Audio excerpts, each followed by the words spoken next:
As lawmakers meet with constituents during the August recess, many Democrats are focusing on the impacts of the Republicans' so-called One Big Beautiful Bill.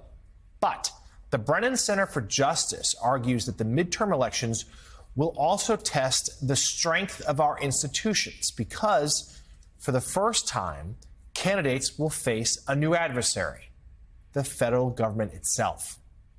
Here to explain, President and CEO of the Brennan Center for Justice at the NYU School of Law, Michael Waldman. The Brennan Center, of course, is a nonpartisan law and policy institute that focuses on improving systems of democracy and justice. Michael, thank you for joining us this morning. So let's just start simply. What are the concerns you see heading into next year's midterms? How is the federal government going to be an adversary? Well, this is a new and dangerous thing. For the first time, we see a concerted drive by the Trump administration to undermine the 2026 election. A lot of this is illegal, and it is emphatically not normal. We've seen, for example, the demand by President Trump that you need to produce a passport to be able to register to vote, the dismantling of the federal election security agencies, unprecedented demands that states turn over voter rolls and voter lists to DOJ. You know, what could go wrong? Things like that. It's becoming clear this is a concerted strategy. And as the election comes closer, we can see more and more of it. So elections are obviously administered on the state level. What sort of pressure, though, beyond what you've said, could this White House and a Republican Congress that's been pliant to pretty much anything the executive branch wants to push on these state houses that concerns you? Well, you're exactly right. It's important that folks know the Constitution gives states the ability and the duty of running these elections. And Congress can pass laws, but the president and the executive branch have a very minimal role, at least are supposed to. Right now, what you see, for example, is the president going to the Justice Department and in a speech to the employees there, demanding that there be prosecutions of election officials and things like that. It's these kinds of threats.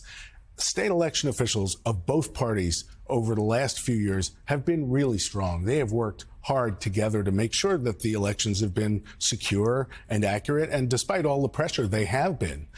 This is something new that they're facing, these new demands for information, and state election officials need to stand firm. Yeah, Michael, obviously this is a nationwide issue, and yet we've seen more concerted efforts in certain states, especially swing states, particularly Georgia, where Republicans there in control of the election system have managed so far to stand up to Donald Trump and to his pressure campaigns. Do you have any specific points of concern? Is Georgia part of that? You know, right now it just feels like a five-alarm fire. It's hard to kind of know where to train your attention. What are the specific states that you're most concerned about right now? And how have those election officials been holding up thus far? Well, I think we can expect that the states that are the swing states, the states that are closely divided states, are going to be the most direct targets of a lot of this kind of stuff. You see demands of states to purge their voter rolls, often of voters who are entirely eligible. That's even happening in Georgia. But we remember in 2020 that Brad Raffensperger, at a key moment, the Republican Secretary of State, stood up. Donald Trump's Attorney General, when he was pushed to undermine the election, responded famously with a barnyard epithet. One of the worries now is that the officials Trump has in place at the Justice Department, at the FBI, are not people who are going to stand up, but who've been propagating a lot of these election conspiracy theories. So we can see a lot of this in the states you would expect where the election is going to be determined. And President Trump, of course, still insists that he won the 2020 election.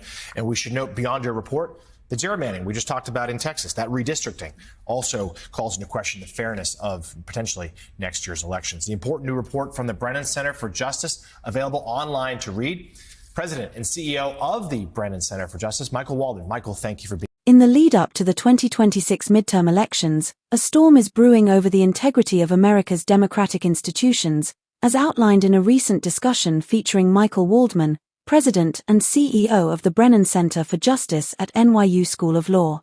The nonpartisan institute, dedicated to strengthening democracy and justice, has raised alarms about unprecedented threats to the electoral process, with the federal government itself emerging as a potential adversary to fair elections. This development, described as a five-alarm fire, stems from actions by the Trump administration that Waldman and others argue are undermining the democratic process in ways that are both illegal and unprecedented. The crux of the concern lies in a series of moves by the Trump administration that appear designed to destabilize the electoral system. One striking example is the demand that voters present a passport to register, a requirement that could disenfranchise millions and lacks any legal grounding. Additionally, the administration has pushed for states to hand over voter rolls and lists, raising fears of voter suppression or misuse of sensitive data. Waldman highlighted the dismantling of federal election security agencies, a move that weakens safeguards meant to protect the voting process. These actions, he argues, are part of a concerted strategy to erode trust in the 2026 elections, a tactic that could have far-reaching consequences for democracy. Historically, states have held the constitutional authority to administer elections, with the federal executive branch playing a minimal role. However, the current administration has overstepped these boundaries, with President Trump personally pressuring the Justice Department to prosecute election officials, a demand that Waldman describes as emphatically not normal. Such threats aim to intimidate state officials who have, in recent years, worked diligently across party lines to ensure secure and accurate elections. The pressure is particularly intense in swing states like Georgia, where Republican officials, such as Secretary of State Brad Raffensperger, have previously resisted attempts to undermine election results. In 2020, Raffensperger famously rebuffed Trump's demands with a colorful dismissal, standing firm against efforts to subvert the vote.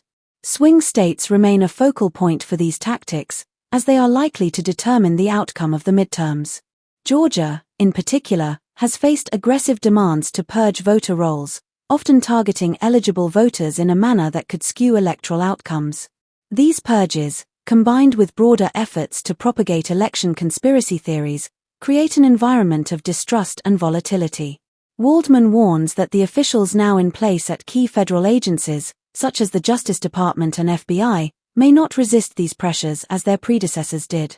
Instead, some appear to be amplifying unfounded claims, further muddying the waters. Beyond these federal interventions, other factors threaten electoral fairness. In Texas, for instance, redistricting efforts have raised questions about equitable representation, potentially tilting the playing field in favor of certain candidates. The Brennan Center's latest report, available online, delves into these issues, offering a sobering look at the challenges facing the 2026 midterms.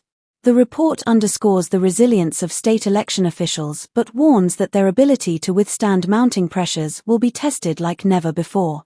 As lawmakers engage with constituents during the August recess, Democrats are highlighting the risks posed by Republican policies, including what some call a big, beautiful bill that could have far-reaching implications. Yet, the broader threat lies in the erosion of democratic norms, with the federal government's actions casting a long shadow over the electoral process. Waldman's insights serve as a clarion call. Protecting the integrity of the 2026 elections will require vigilance, courage, and a unified stand against efforts to undermine the bedrock of American democracy.